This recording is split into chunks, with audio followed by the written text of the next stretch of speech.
Welcome to our Middle East briefing show. Today, we're diving into a fascinating story of diplomacy, as Colombian President Gustavo Petro heads to Washington for a crucial meeting with former President Donald Trump. After a year filled with insults, sanctions, and accusations over drug trafficking and military policies, this summit might just be the start of a new chapter for Colombia-U.S. relations. It's a real milestone in repairing their strained relationship. Next up, we look at the tough journey faced by Palestinian families trying to reunite across EU borders. Despite having legal rights to join their loved ones in countries like Cyprus, strict migration rules and ongoing security concerns are causing long delays. But hope remains alive as recent border openings give them a glimmer of hope for a safer future together.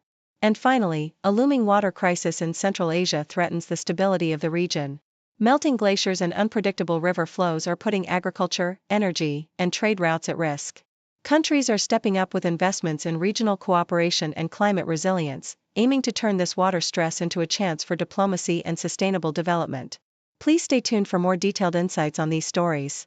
The CNN article details the complex diplomatic dance between Colombia and the United States, focusing on President Gustavo Petro's recent visit to Washington amid a backdrop of tension and reconciliation.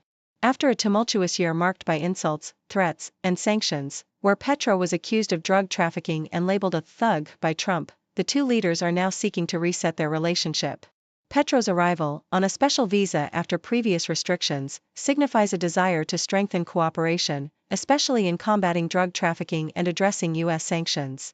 The narrative highlights how their public disputes, including Petro's alleged comments about criminal gangs and his call for American soldiers to disobey Trump, escalated tensions. Yet, a diplomatic breakthrough occurred when Petro and Trump held a call that led to a planned meeting at the White House, signaling a move toward dialogue and strategic partnership, despite ongoing disagreements over Venezuela's situation and U.S. military actions. Deutsche Welle's report shifts focus to the EU's tightening migration policies, illustrating how these measures complicate family reunifications for Palestinians fleeing Gaza. Despite legal rights to join their families in countries like Cyprus, refugees such as Mohammed and Ali face long delays due to stricter border controls. The story underscores the human toll of these policies, with families separated by bureaucratic hurdles and geopolitical tensions.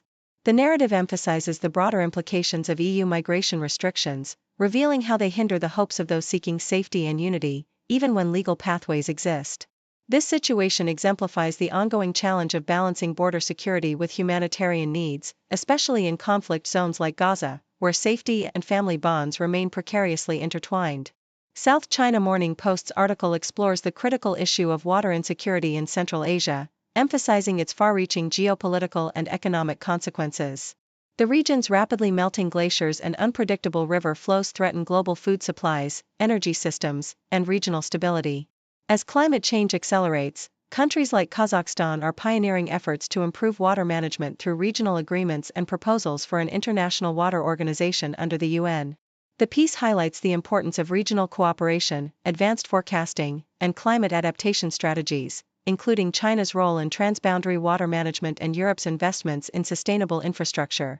It underscores how water crises in Central Asia are not merely environmental but strategic, affecting trade routes, food markets, and geopolitical stability, making urgent international engagement essential for long-term peace and resilience across Eurasia.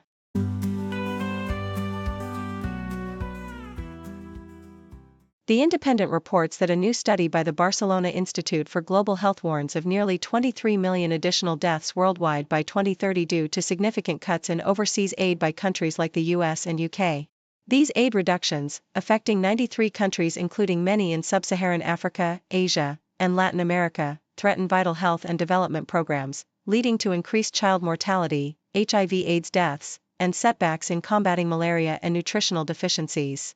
The report highlights the moral and humanitarian crisis this poses, with NGOs like Save the Children and Oxfam emphasizing that aid cuts are effectively a death sentence for vulnerable populations, especially children.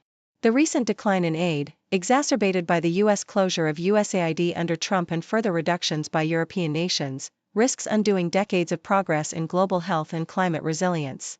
Experts warn that halting or reversing these aid cuts is crucial, as the dismantling of aid infrastructure could cause millions of preventable deaths and worsen climate impacts on already vulnerable communities.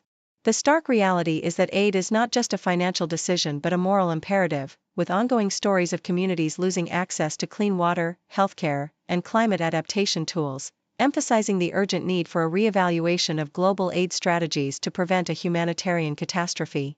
The South China Morning Post vividly captures the satirical world of Harry Harrison, an acclaimed political cartoonist whose January cartoons offer sharp commentary on global and local issues. From the political upheavals in Venezuela and Gaza to Hong Kong's domestic policies on smoking and waste management, Harrison's illustrations serve as a mirror reflecting society's complexities with wit and irony. His cartoons not only entertain but also provoke thought, revealing the underlying tensions and contradictions in current affairs, making his work an insightful lens into the tumultuous landscape of 2025. In contrast, The Independent reports on Cristiano Ronaldo's dramatic stance at Al Nassr, highlighting a fiery dispute over club transfers and internal politics within Saudi football. Ronaldo, the iconic Portuguese striker, has reportedly gone on strike, skipping a match amidst a fierce rivalry between clubs owned by the Saudi Public Investment Fund. The story details Ronaldo's frustration over the lack of signings at Al Nassr, especially compared to their rivals like Al Hilal, which has bolstered its squad with high-profile players such as Karim Benzema. Despite signing a lucrative contract extension, Ronaldo's future remains uncertain, with his desire to chase his goal milestone clashing with the club's internal conflicts and strategic moves, illustrating the tumult behind the glamour of football. Meanwhile, Yahoo!-US covers the tense political landscape in Israel, where opposition leader Yair Lapid asserts national unity against Iran following a high-level security assessment with Prime Minister Benjamin Netanyahu. Despite recent public disputes and accusations involving Qatar and allegations of financial misconduct, Lapid emphasizes that the entire Israeli nation stands firm against the Iranian threat. The article also touches on the broader geopolitical tensions, including upcoming discussions between U.S. and Iranian officials about nuclear negotiations, highlighting the fragile balance of power and diplomacy in the Middle East. This narrative underscores the persistent conflicts and political rifts that define Israel's security concerns and regional stability in early 2026.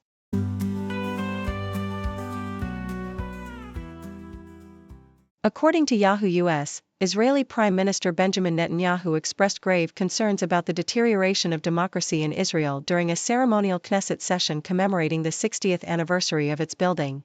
The event was marred by opposition boycotts and the absence of key judicial figures, notably Supreme Court President Isaac Ahmet and President Isaac Herzog, sparking accusations of deepening divisions within the government and judiciary. Netanyahu emphasized the importance of restoring balance among the three branches of government, warning that the greatest threat to democracy lies in its potential abolition. The opposition, led by Yair Lapid, responded sharply, accusing the government of sowing division and lamenting the exclusion of opposition members from the celebrations, which they saw as a betrayal of democratic values. From the Jerusalem Post, the celebration of the Knesset's 60 years was overshadowed by political discord, with opposition leaders criticizing the government's handling of the event. Benny Gantz, leader of Blue and White, condemned the mood of division, lamenting that instead of uniting Israelis, the ceremony had become a platform for extremism and polarization. The event featured traditional festivities such as tree planting and a display of Israeli agricultural achievements, but the political atmosphere was tense. The opposition accused Netanyahu's government of turning a unifying national milestone into a spectacle of discord, highlighting the ongoing rift between the ruling coalition and the judiciary, which remains unresolved amid accusations of undermining democratic institutions. Meanwhile, Yahoo!-US reports that the United Nations Interim Force in Lebanon, UNIFIL, condemned the Israeli Defense Forces, IDF, for releasing non-toxic chemicals near the Blue Line, the demarcation line between Lebanon and Israel, which temporarily hampered peacekeeping operations and raised environmental and health concerns. Despite prior warnings, the IDF's actions forced UNIFIL to cancel numerous activities, creating a 9-hour disruption and raising fears about the long-term impact on local agriculture and civilian health. Concurrently, the IDF conducted targeted strikes against Hezbollah in southern Lebanon, killing senior officers and destroying weapons depots, including those situated within civilian areas, which the IDF claimed were shielded by civilians. Additionally, IDF soldiers eliminated 4 terrorists near the Gaza Strip's Yellow Line who posed an immediate threat, underscoring ongoing military tensions in the region.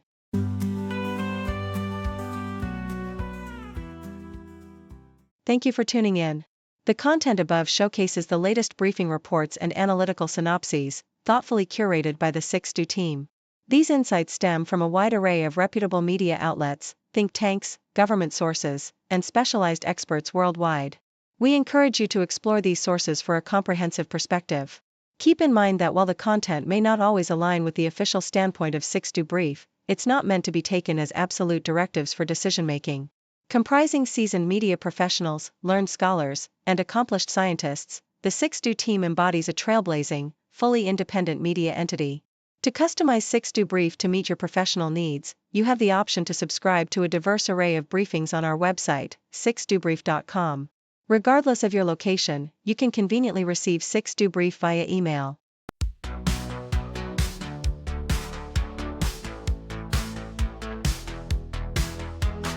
Morning coffee, fresh off the press. Reading headlines, feeling blessed. World keeps turning, stories unfold. Every moment news gets told.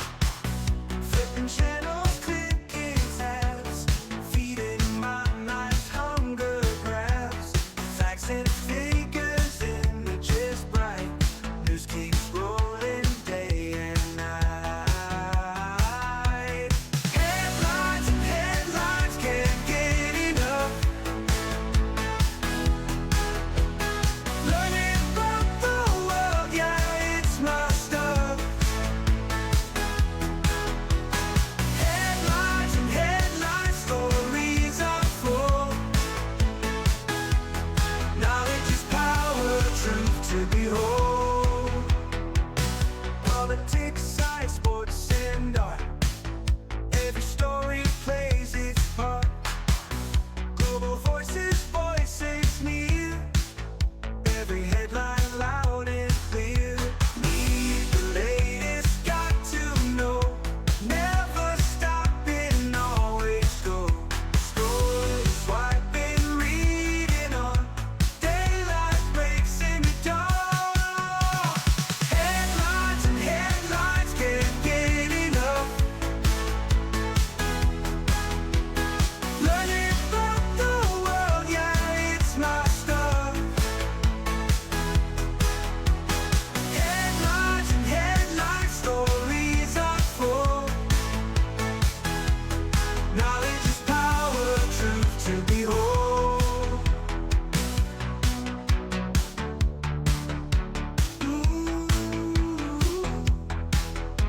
Need the latest, got to know. Never stopping, always go. Scrolling, swiping, reading on. Daylight breaks in the dawn. Headlines and headlines, can't get